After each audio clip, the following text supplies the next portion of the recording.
You're so close.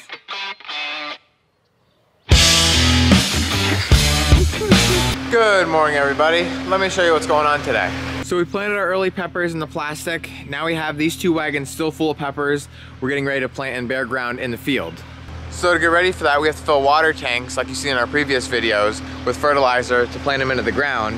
The problem is, from this tank sitting for the past couple weeks, it's got a little bit of green slime in the bottom, and we don't want to put that on our new plants.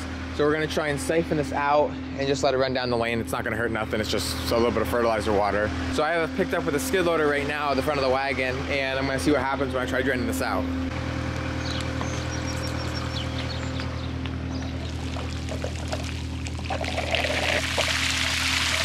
So it's got a pretty good siphon right now. You can see it's kind of gross and slimy in there. Oh yeah, now we're getting that green slime out of there. I need to raise Ben up a little higher so we have better suction. All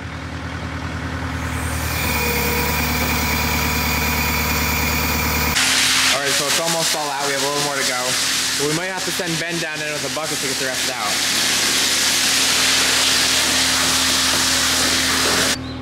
It is a little slippery in there. You should put both feet in at once. Ow. I just cut myself. You're okay.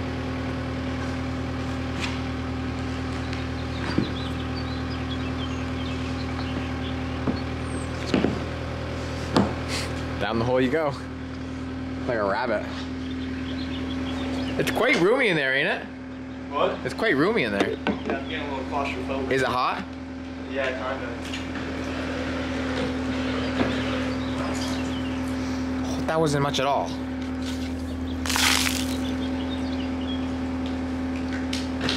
Fast. There you go, fast.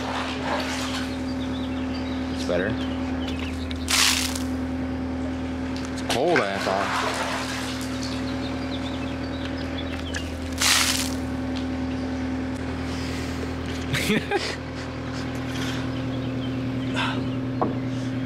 What was your experience like in the tank, Ben? A little claustrophobic, but I can live in it. We're thinking about doing a 24-hour challenge of staying in the water tank. Not me, Ben. If you think you should, leave a comment down below. All right, so now we got the water tanks filled and ready to go. Dad has to make rows with the corn planter here. So we don't want to haul this big fertilizer cart out just for about 400 pounds of fertilizer. So what me and Ben are doing, Ben's right there, is just filling 4 buckets, and he's dumping 4 in here. Oh, actually we're filling 8 buckets. He's putting 4 in here, and then he's putting 4 in there. And then that should give my dad enough fertilizer so that he can make rows so that we can plant later on today.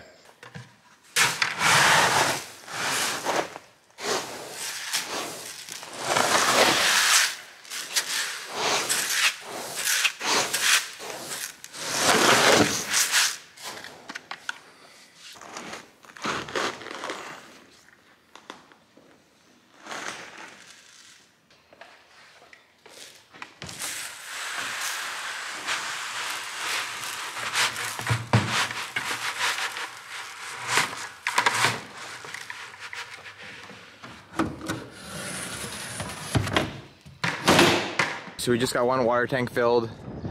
We like to put about 425 gallon in them. And so that's what it looks like. You can still see some scum in the bottom, but we got as much out as we could. So Ben right now has mixed up the fertilizer for the other tank right here, and then he's gonna dump that in.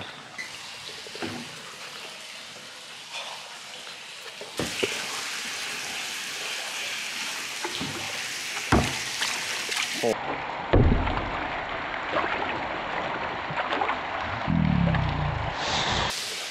Yeah. I have to spill it.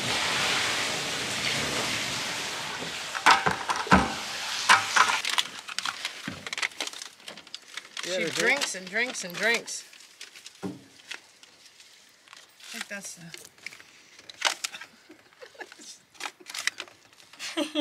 All right, so we just got done pulling all the plants, so we're ready to go to the field.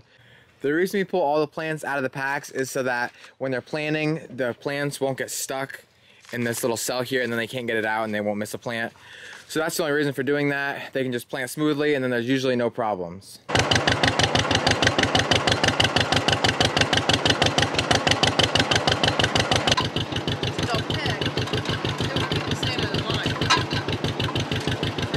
All right, so we're finally done planting peppers for this year. A couple weeks ago, we planted the peppers in the plastic over there, and then we did this field here in bare ground, and then that whole field over there, which I'm coming up to it now, is solid peppers also.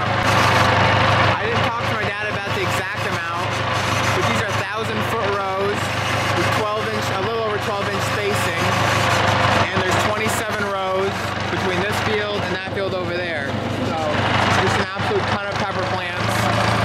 Some of our top varieties are bell peppers, Cubanelles, Italianelles, snack peppers, pimento, jalapeno, and the list just goes on. We probably have 20, 30 different varieties of peppers.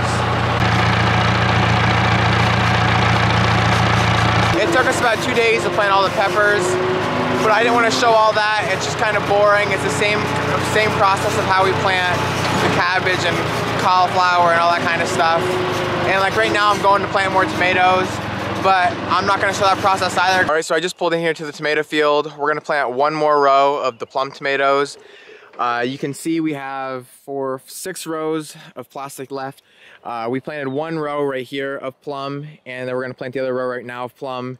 And then, like I said, we're going to wait a week to plant the other ones, or at least maybe 2 weeks even. We just, like I said, we don't want them to come all on at once. But this plum, people want to start canning a little bit earlier in the season instead of at the end. So we don't want to have them too late. So that's why we're planting them now. Also, I haven't been posting quite as much because we are very, very busy planting everything. So just bear with me. I'm trying to put out at least a video a week. I'm going to try to start putting out 2 a week, but it's just hard right now. So we just finished planting that single row of plum tomatoes.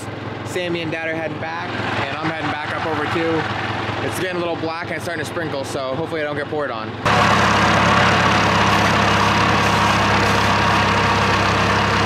All right, so we're back in the garlic field again. What we're doing right now is cutting the scapes off of garlic. And the reason for doing that is because it sucks the nutrients from the garlic and it won't let the bulb get to the right size. And this is what the scape looks like. It's just a long, skinny, tuberous growth coming off the top of it. And you can actually eat these. We don't. We just get rid of them. We throw them on the ground. My sister actually is making garlic oil out of this right now, so it's very healthy.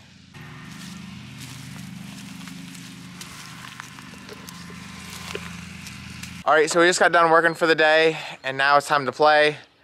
So my goal is to take that 12-foot beach ball and get it to the top of that silo. In order to get that beach ball up to the top of that silo, I'm gonna have to make some kind of saddle for it so I can just pull it up, because there ain't no way I'm carrying that to the top.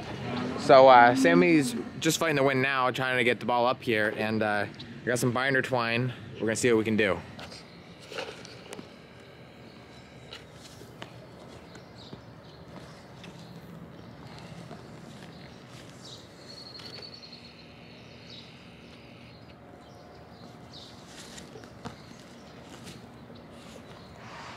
It's gonna be a lot of strain on that, but I think it'll be okay. Boy, if we pull the top off, I'm gonna be furious. All right, so now what we have to do is we have to tie like 30 of these together so I can get it to the top.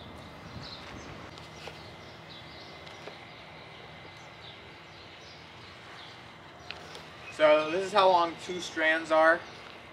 The silo is probably at least 50 foot. I'm gonna guess, I could be totally wrong. So that's about 10 foot. So about 8 more strands. You grabbed one. Give me that one.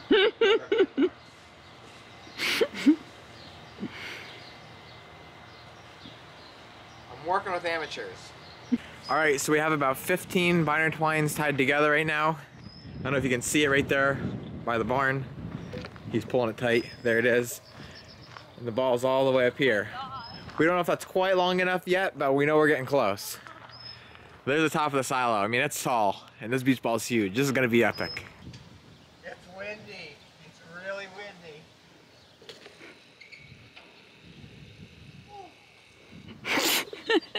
windy. There's Ben losing the ball.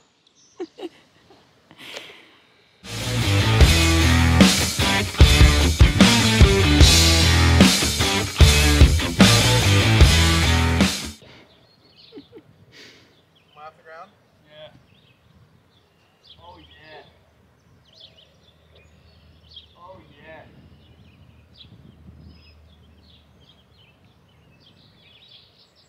Okay,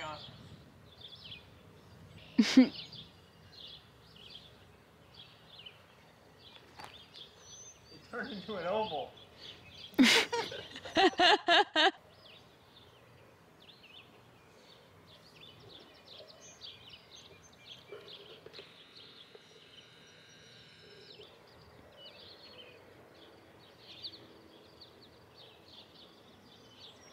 How does it look right now?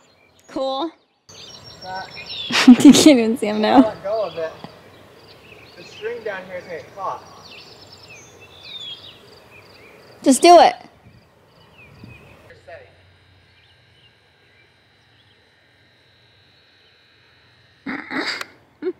So due to circumstances beyond my control, the platform up there was broken, the silo was old.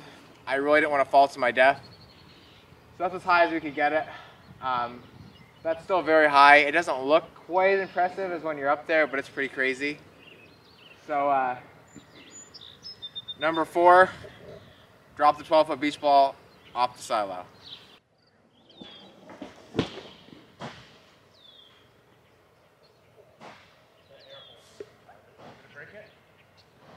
Well, that's it for this video. My arms are drained from trying to pull that ball up the silo. So remember, it ain't much, but it's honest work.